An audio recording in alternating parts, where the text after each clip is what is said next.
An unusual story unfolded when Victoria Esson, a goalkeeper from New Zealand, got in touch with head soccer coach Tom Stone of Texas Tech. It would give her an opportunity to expand her soccer career.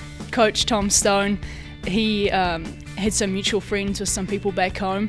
They got in contact, and Coach Tom Stone asked me to make a YouTube video of myself practicing one day, so I did that. I pretty much discarded it. Yeah, we were 3 keepers deep. Our starting keeper was coming back. We didn't need a goalkeeper. And then our starting keeper had career-ending back surgery in January, and we did not have a starter for the following year. And so I literally had to call our IT guy, and I said, I know there's a video somewhere buried in my email or deleted from New Zealand or Australia or somewhere. She was in the World Cup, U17, her name's Victoria something or other, and he literally spent a day and a half and found the email. We rewatched the video, watched it carefully, called her national team coaches, got her on the phone. She was just about to commit elsewhere, and really just explained to her what we thought could be a great opportunity for her to continue to pursue pro soccer, national team soccer on her end, and walk into a situation where I thought our team was ready to really blossom and she could be the key in goal for us. So we hit it off immediately and are very thankful that the girl in the video was also the girl that showed up on campus, because there was some concern about that too. We weren't ever, quite sure. It was interesting. I tried to be careful with the clips I did take. There's a fine line between making yourself look too good and making yourself look too bad. No, I mean, there was certainly a few shots where it was clear they were letting us see how far she could go into the top corner, but you can't elevate that kid with a pogo stick. I mean, she was really diving that high and really pushing balls over the top, and for her height, it was pretty impressive. Playing ability-wise, it went off, I think, word of mouth in the video, so it was lucky. It was a gamble for him, and I'm happy he took it. Super brave and courageous, and then just talking to her national team coaches, they all just said, look, she's a winner.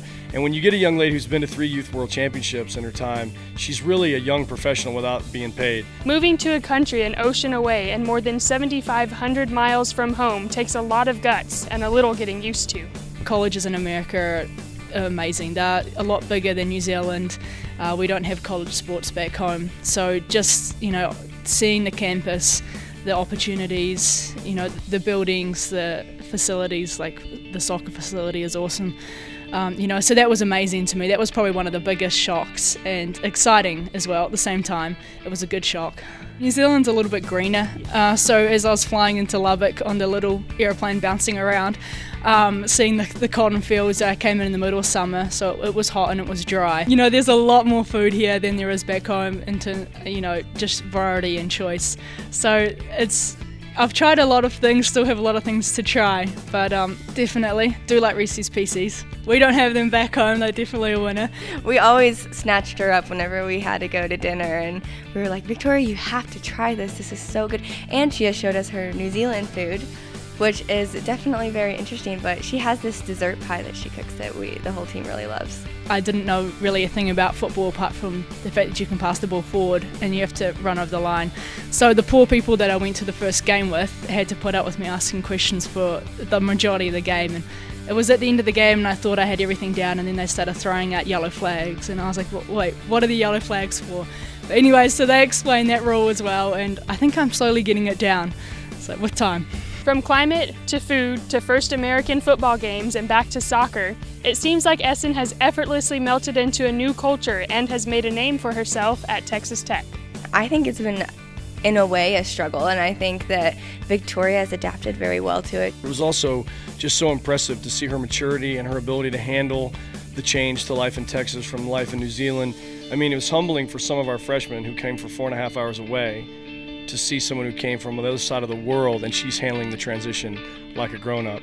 Her work ethic, first one out on the field every day, trains on her own. We have to rein her in from training. And so that motivates the rest of the locker room. You get some of these young American girls that come in and they've never practiced a day in their life without a coach being there.